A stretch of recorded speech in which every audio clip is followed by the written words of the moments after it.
এবার যে বড় খবর নজর রাখতে হচ্ছে, রাজ্যপাল সিবি আনন্দ বোস কেন্দ্রকে একেবারে রিপোর্ট পেশ করলেন। আবার জানিয়ে রাখি আপনাদের, সাংবিধানিক আইন মেনে ব্যবস্থা নেওয়ার আবেদন। কিন্তু কি বিষয়ে ব্যবস্থা নেওয়ার আবেদন করছেন তিনি? একেবারে মুর্শিদাবাদে হিংসার ঘটনা ও অশান্তির ঘটনা, ওয়াকফ সংশোধনী আইনকে নিয়ে যে অশান্তি ছড়িয়েছিল, যে বাতাবরণ তৈরি হয়েছিল অশান্তির, সেখানে দাঁড়িয়ে থেকে সেই হিংসার ঘটনা এবার স্বরাষ্ট্র মন্ত্রককে চিঠি, স্বরাষ্ট্র মন্ত্রকে রিপোর্ট পেশ করলেন রাজ্যপাল সিবি আনন্দ বোস।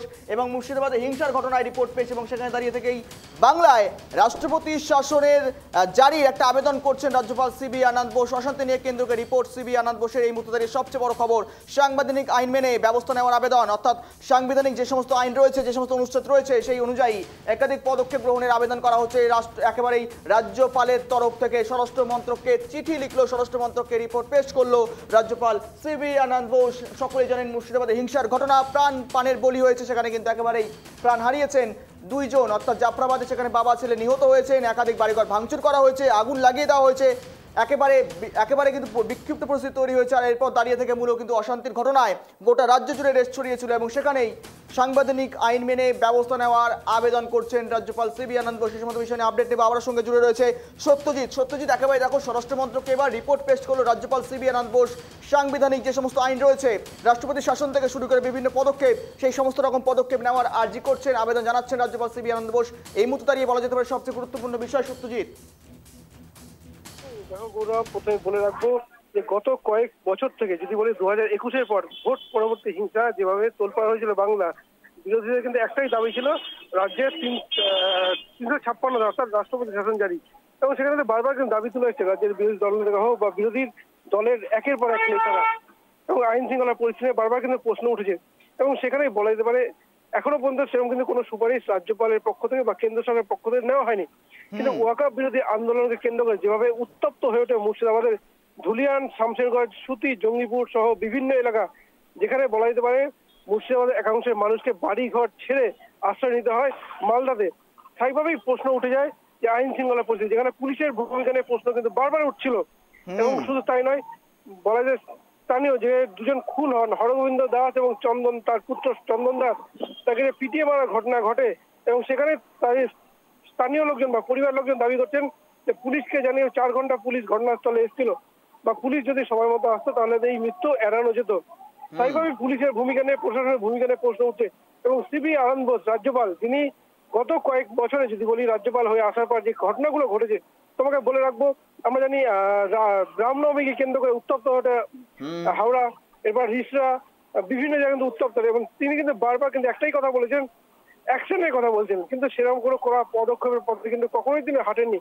কিন্তু এবার যেটা দেখা গেল, যেটা বিরোধীরা যে দাবিটা করছেন যে রাজ্যে আইনের শাসনে 356 ধারা জারির একটা পরিস্থিতি চলেছে, আর সেটাকেই যেন মান্যতা দিলেন রাজ্যপাল সিবি আনন্দ বোস। তবে আরো কিছুটা এর সঙ্গে যোগ করবো যে বিশেষ করে বর্তমানে পেহেলগাঁওতে যে জঙ্গি হামলা, সেই জঙ্গি হামলায় যেখানে জঙ্গিদের যে বারবার কিন্তু ভারত বাংলাদেশ সীমান্ত নিয়ে একটা প্রশ্ন কিন্তু উঠেই যাচ্ছে।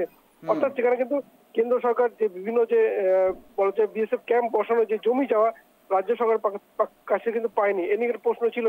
এবং বলা যেতে পারে ঠিক সেইখানেই এই যে ধুলিয়ানে যে হামলা বা মুর্শিদাবাদের যে জঙ্গি বা বলা যেতে পারে ওয়াকফ বিরোধী আন্দোলন কেন্দ্র করে যে হিংসা ছড়িয়ে পড়ে, সেখানে কিন্তু একটা বহিরাগত তথ্য কিন্তু সামনে এসছে যে শুধুমাত্র ধুলিয়ানের স্থানীয় মানুষ নয়, পেছনেও রয়েছে বাংলাদেশের যোগ একটা থাকতে হবে, অভিযোগ কিন্তু এসছে। এবং বলা যেতে পারে রাজ্যপালের এই যে সুপারিশ তা কিন্তু অত্যন্ত গুরুত্বপূর্ণ। যদি কেন্দ্র সরকার দেখো, যে অশান্তির ঘটনা, হিংসার ঘটনা, মূলত আগামীকাল রাজ্য একেবারেই মুখ্যমন্ত্রী মমতা বন্দ্যোপাধ্যায় সরজমিনে যাচ্ছেন, হিংসার ঘটনা কবলিত এলাকা পরিদর্শন করবেন মুখ্যমন্ত্রী। তার আগে এমন পদক্ষেপ, অর্থাৎ সেখানেই রিপোর্ট পেশ করা হলো, এনসিডব্লিউ সদস্যরা পৌঁছেছিলেন, তারপর তোমার জাতীয় নিরাপত্তা কমিশন সেখানে পৌঁছে গিয়েছিল, সমস্ত বিষয় তারা খতিয়ে দেখেছেন, এরপর রাজ্যপালের সঙ্গে বৈঠকও করেছেন। আগামীকাল মুখ্যমন্ত্রী যাচ্ছেন সরজমিনে, তার আগে এমন পদক্ষেপ, এমন সুপারিশ করছেন রাজ্যপাল। কোথাও কি একটু চাপে পড়তে চলেছে রাজ্য সরকার? একদমই তাই। দেখো, আগামীকাল অর্থাৎ আগামী 6 ইয়েতে যাচ্ছেন, ধুলিয়ানে যাচ্ছেন, মুর্শিদাবাদে বিশেষ করে হিংসা কবলিত এলাকায় যাবেন রাজ্যের মুখ্যমন্ত্রী মমতা বন্দ্যোপাধ্যায়। এবং তার আগে রাজ্যপাল এই যে সুপারিশ তা কিন্তু অত্যন্ত গুরুত্বপূর্ণ। বলা যায় রাজ্য প্রশাসনকে কিন্তু যথেষ্ট চাপে রাখবে এই রাজ্যপালের এই সুপারিশ। আরেকটু তোমাকে যোগ করবো এর সঙ্গে, যে বিশেষ করে যেখানে হিংসা যে ছড়িয়ে পড়ে, অভিযোগ কিন্তু বারবার রাজ্যের শাসক দলের বিরুদ্ধেই, কারণ তৃণমূল কংগ্রেসের কাউন্সিলর যিনি রয়েছেন তার বিরুদ্ধে অভিযোগ রয়েছে, বিধায়কের বিরুদ্ধে অভিযোগ রয়েছে স্থানীয় নেতৃত্বের বিরুদ্ধেই। ফলে স্বাভাবিকভাবেই যদি বহিরাগত হিংসা হয় তাহলে স্থানীয়রা সেখানে তো পারতেন নিজেদের এলাকার মানুষকে বাঁচানোর প্রোটেকশন দেওয়ার জন্য পুলিশ প্রশাসন, কিন্তু দেখা যায় সেই জিনিস কিন্তু সামনে আসে। অর্থাৎ বলা তারা একদম ফাঁকা ময়দান পেয়ে, বিশেষ করে হরগোবিন্দ দাস এবং চন্দন দাসের মৃত্যু সেই কথাই বলে দেয় যে একদম বলা যায় তাদের আটকানোর। বেশ, ধন্যবাদ সুজিত তোমার সঙ্গে থাকার জন্য। আমরা আপডেট নেবার সঙ্গে রয়েছে আমার আরেক প্রতিনিধি অপ্রদীপ। অপ্রদীপ, একেবারে দেখো, রাজ্যপাল সিবি আনন্দ বোস এবার সুপারিশ করছেন রাজ্যে 356 জারির জন্য। মুর্শিদাবাদে অশান্তি নেপথ্যে প্রশাসনিক ব্যর্থতা এমনটাই মনে করছেন তিনি। এই বিষয়ে তোমার কাছে কি আপডেট? একদমই, দেখো, মুর্শিদাবাদে ওয়াকফ অশান্তি নিয়ে রাজ্যপালের রিপোর্ট পশ্চিমবঙ্গে রাষ্ট্রপতি শাসন জারির সুপারিশও করলেন তিনি। মুর্শিদাবাদে ওয়াকফ অশান্তি নিয়ে রাজ্যপাল ইতিমধ্যে রিপোর্ট জমা দিয়েছেন কেন্দ্রীয় স্বরাষ্ট্র মন্ত্রকের কাছে। সেই রিপোর্ট জমা পড়েছে, তাতে লেখা হয়েছে মুর্শিদাবাদের ঘটনা পূর্ব পরিকল্পিত স্থানীয় প্রশাসনের ব্যর্থতা, ধর্মীয় পরিচয়ের ক্ষেত্রে রাজনৈতিক শোষণ, এই সব ঘটনাগুলি কিন্তু ঘটেছে। রাজ্যের শাসন ব্যবস্থা ভেঙে পড়লে রাজ্য কেন্দ্রীয় সরকার হস্তক্ষেপের সুপারিশও করেছেন রাজ্যপাল। জানিয়েছেন প্রশাসনিক ব্যর্থতা এক্ষেত্রে আরো তদন্ত করা প্রয়োজন। পাকাপাকি ভাবে মুর্শিদাবাদ ও মালদার কেন্দ্রীয় বাহিনী মোতায়েন এবং নজরদারি বাড়ানোর আবেদনও কিন্তু তিনি জানিয়েছেন। শুধু রাজ্যপাল এই আবেদন জানিয়েছেন তেমনটা নয়, আমরা দেখেছি মুর্শিদাবাদের ঘটনার পর শামশেরগঞ্জ, ধুলিয়ান এই সমস্ত জায়গার বাসিন্দারাও তারাও কিন্তু একই আবেদন জানিয়েছিলেন। তাদের এই আবেদনের ভিত্তিতেই কিন্তু রাজ্যপাল এই আবেদন করেছেন কেন্দ্রীয় স্বরাষ্ট্র মন্ত্রকের কাছে। শুধু তাই নয়, যদি পরিস্থিতি আরো খারাপের দিকে যায় তাহলে কিন্তু 356 ধারা লাগুর সুপারিশও করেছেন রাজ্যপাল। জানিয়েছেন বাংলা আন্তর্জাতিক সীমান্তে জঙ্গি কার্যকলাপ বড় একটা চ্যালেঞ্জ। এখনো মুর্শিদাবাদে দাঙ্গা বিধ্বস্ত এলাকায় ভয়ের বাতাবরণ রয়েছে। মানুষের আস্থা ফেরাতে, পরিস্থিতি নিয়ন্ত্রণে আনতে সংবিধান অনুযায়ী ব্যবস্থা নেওয়া হোক। সংবিধান অনুযায়ী বিষয়টি বিবেচনা করুক কেন্দ্র। সীমান্ত সংলগ্ন দাঙ্গা বিধ্বস্ত এলাকায় বিএসএফ আউটপোস্টেরও কিন্তু সুপারিশ করেছেন রাজ্যপাল। তুমি জানো যে এই মুখ্যমন্ত্রী মমতা বন্দ্যোপাধ্যায় রাজ্যপালকে আবেদন করেছিলেন তিনি যেন এই সব হিংসা বিধ্বস্ত এলাকায় না যান। সেই আবেদন উড়িয়ে দিয়েই কিন্তু রাজ্যের রাজ্যপাল সিবি আনন্দ বোস তিনি কিন্তু মুর্শিদাবাদ, শামশেরগঞ্জ, ধুলিয়ান এবং তার পার্শ্ববর্তী যে এলাকাগুলো রয়েছে যেখানে স্থানীয় বাসিন্দারা পালিয়ে গিয়ে আশ্রয় নিয়েছিলেন সেই সমস্ত মানুষদের সঙ্গে তিনি কথা বলেছেন এবং তার পরিপ্রেক্ষিতেই কিন্তু রাজ্যপালের এই রিপোর্ট। তার পাশাপাশি আমরা জানি সেখান থেকে কলকাতায় ফেরার পরেই কিন্তু রাজ্যপাল অসুস্থ হয়ে পড়েন এবং তাকে হাসপাতালেও ভর্তি করতে হয় এবং তারপরেই কিন্তু এই রিপোর্ট দেওয়া হয়েছে কেন্দ্রীয় স্বরাষ্ট্র মন্ত্রকের কাছে। যে অত্যন্ত কড়া ভাষায় প্রয়োগ করা হয়েছে এই রিপোর্টে, তেমনটাই কিন্তু রাজভবন সূত্র মারফত জানা যাচ্ছে, যেখানে বলা হচ্ছে যে 356 ধারা লাগুর একটা সুপারিশও করেছেন রাজ্যপাল।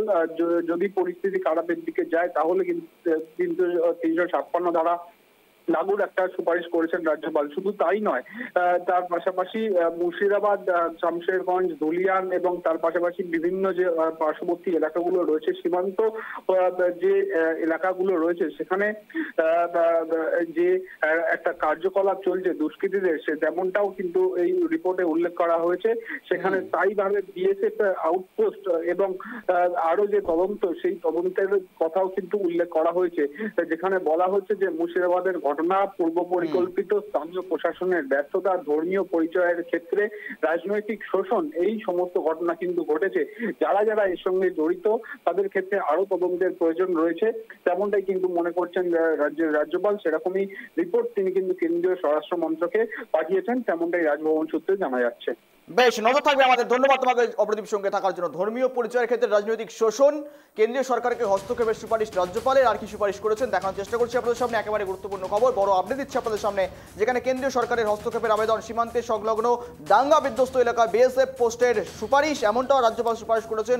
একাধিক বিষয় নিয়ে রাজ্যপাল একেবারে কেন্দ্রকে, স্বরাষ্ট্র মন্ত্রককে পেশ করেছেন রিপোর্ট। মালদা ও মুর্শিদাবাদে ওয়াকফ অশান্তি আর এই সমস্ত বিষয় নিয়ে মূলত কিন্তু একেবারেই মূলত বলা যেতে পারে চাপানোত্তর পরিস্থিতি তৈরি হচ্ছে আবারও গোটা রাজ্য জুড়ে। বাংলার রাষ্ট্রপতি শাসন জারির সুপারিশ রাজ্যপাল সিবি আনন্দ বোসের, এবং সেখানে দাঁড়িয়ে থেকে এই ঘটনায় কিন্তু মূলত বলা যেতে পারে একটা বড়সড় কোথাও চাপানোত্তর, একটা বড়সড় একটা চাপের মুখে পড়তে চলেছে রাজ্য প্রশাসন, এমনটাই বলাই বাহুল্য।